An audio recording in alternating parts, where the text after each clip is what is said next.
Donbas में रूसी सेना को बड़ी बढ़त मिली है। नोवा अलेक्सेवेवका पर रूस का कब्जा। अक्टूबर में 400 वर्ग किलोमीटर डोनबास क्षेत्र जीता।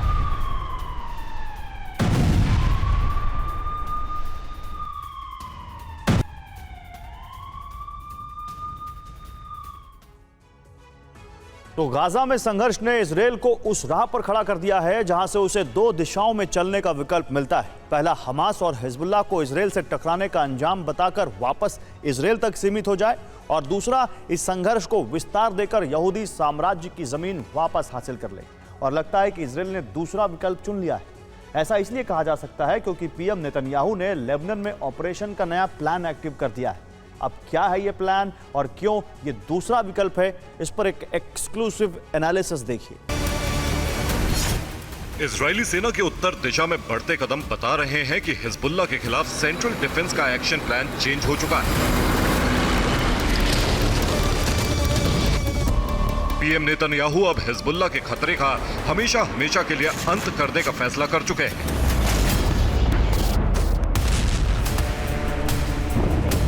टारगेट बदलकर रणनीतिक परिवर्तन किया जा चुका है और अब इस फैसले में किसी भी तरह के बदलाव की गुंजाइश नहीं है।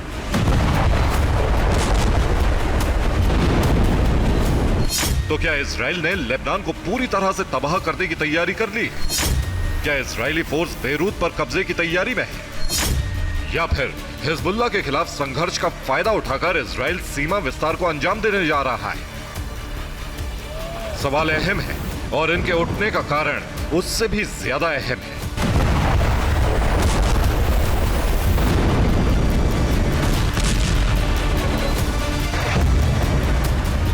कारण यह है कि लेबनान में तबाही मचाने वाले आईडीएफ के जवान हिजबुल्लाह को सबसे बड़ा नुकसान पहुंचाकर इजरायल वापसी के रास्ते पर ही थे कि अचानक उन्हें अपनी यात्रा को विराम देकर वापस लेबनान में युद्ध लड़ने के आदेश दिए गए।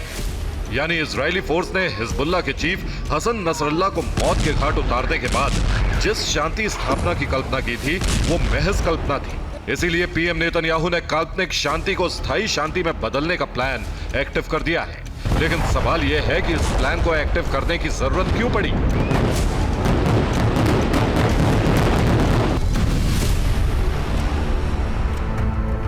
लेबनान में ऑपरेशन करने वाली इजरायली फोर्स को आदेश मिले हैं कि वो ना तो अपनी पोजीशन छोड़े और ना ही संघर्ष को विराम दे, बल्कि वो लेबनान के दक्षिणी हिस्से को अपने कब्जे में ले और ऑपरेशन जारी रखते हुए इजरायल की मौजूदा सीमा को विस्तार दे, जिसमें उनकी मदद के लिए दूसरी टीम भी जल्द पहुंचने वाली है।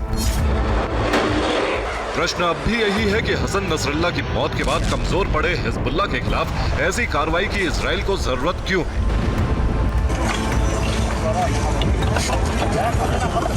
इस सवाल का जवाब है लेबनान के दक्षिणी हिस्से को इजरायल बनाने की तैयारी।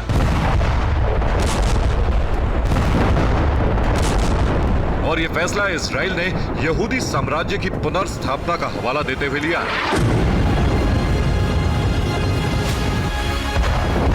आखिर कहां दिखता है यहूदी साम्राज्य में लेबनान?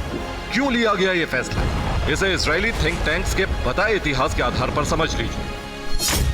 इजरायल की वर्तमान सीमा ओटोमन साम्राज्य के पतन के बाद बनी है, जो कि कृत्रिम है, जबकि बेरूत तक यानी पूरा दक्षिणी लेबनान इजरायल का हिस्सा था, जिसका जिक्र जोशुआ की किताब में भी मिलता है, जिसमें सिदोन को इजरायल में बताया गया है। वहीं बेरेशित रब्बा में भी सिदोन का जिक्र मिड्राश के नाम से है। यानी जमीन की जंग इजरायल के लिए अपने अस्तित्व की जंग है, और इस जंग में रणनीतिक परिवर्तन का उद्देश्य अपनी खोई हुई जमीन को फिर से हासिल करना है। इसलिए एक बार फिर इजरायली सेना एक्शन मोड में है। लेबनान का दक्षिणी हिस्सा हासिल करने के लिए ताबड़तोड़ हमले किए जा रहे हैं, जिसका सबूत है एक रात में खड़ा किया गया बारूदी तबाही का नया बवंडर। यह air strike Israeli defence force ने दक्षिणी बेरूत में की है। इस एयर स्ट्राइक में बेरूत की अहम इमारतें पूरी तरह से ध्वस्त कर दी गई हैं। इसके अलावा आईडीएफ के बारूदी एक्शन में उस घर को भी जमींदोज कर दिया गया है जो हिजबुल्लाह के ऑपरेशन का सेंटर माना जाता था। यह apartment Hezbollah chief Hassan Nasrallah का है।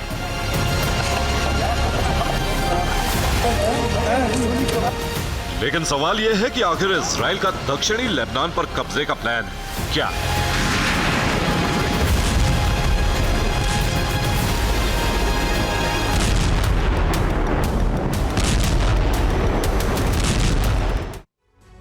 तो हिजबुल्लाह के खिलाफ एक्शन प्लान में बदलाव के बाद आईडीएफ जिस गति से आगे बढ़ रही है, उससे एक बात साफ हो जाती है कि ये कार्रवाई सिर्फ हिजबुल्लाह के लड़ाकों पर नहीं हो रही है, बल्कि इस बारूदी एक्शन का मकसद उत्तर लेबनान पर कब्जा है। इसलिए आईडीएफ ने पहले नखौरा पर कार्रवाई की और इन ताबड़तोड़ हमलों में हिजबुल्लाह की फ्रंट लाइन को ध्वस्त कर दिया।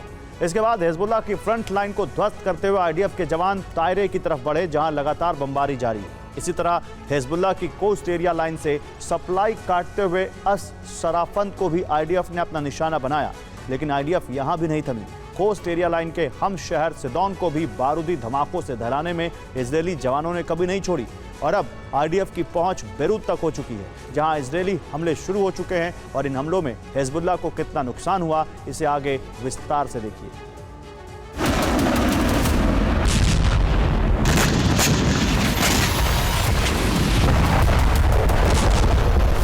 हिजबुल्लाह का कितना नुकसान हुआ है, ये तस्वीरें उसकी गवाही देती हैं। इस टनल में जो गोला बारूद है वो हिजबुल्लाह के इजराइल के खिलाफ एक्शन की बुनियाद है, लेकिन इजरायली फोर्स ने हिजबुल्लाह के प्लान को ही तबाह कर दिया है।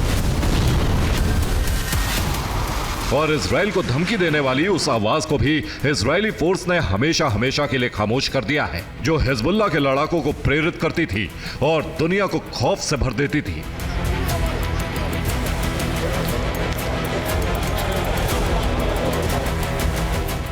यानी सेंट्रल डिफेंस डिपार्टमेंट से आदेश मिलते ही न सिर्फ आईडीएफ के जवानों ने इजराइल लौटने का प्लान कैंसिल कर दिया, बल्कि वो दुगनी ताकत से उस फरमान को पूरा करने की दिशा में चल पड़े हैं, जो इजराइल की सीमा विस्तार के लिए एक्टिव है।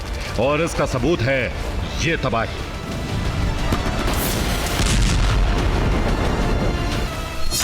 जिसमें हिजबुल्लाह के प्रवक्ता मोहम्मद अफीफ की मौत हो गई है। हिजबुल्लाह के लड़ाकों के ठिकाने ध्वस्त कर दिए गए हैं। टारगेटेड इमारतों को इजराइल ने चुन चुन कर जमींदोज कर दिया। कई वाहनों को भी इजरायली फोर्स ने टारगेट बनाकर तबाह किया है। और इस कार्रवाई का कारण है वो इनपुट जो इजरायली खुफिया एजेंसी ने दक्षिणी लेबनान में मौजूद फोर्स के कोऑर्डिनेशन से हासिल किया है।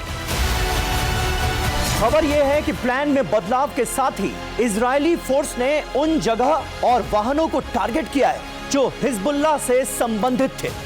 और दक्षिणी लेबनान पर इजराइल के कब्जे की मंशा के लिए यह पहला कदम था, जिसे लगातार विस्तार दिया जा रहा है।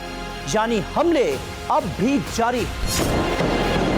दरअसल इन हमलों का एक मकसद ये भी है कि इजरायली फोर्स हिजबुल्लाह को बताना चाह रही है कि अगर वो इजराइल को नुकसान पहुंचाने की कोशिश करेंगे तो इजराइल उन्हें और ज्यादा नुकसान पहुंचाएगा। यानी इन हमलों के पीछे हिजबुल्लाह के वो हमले हैं जो हाल ही में किए गए हैं।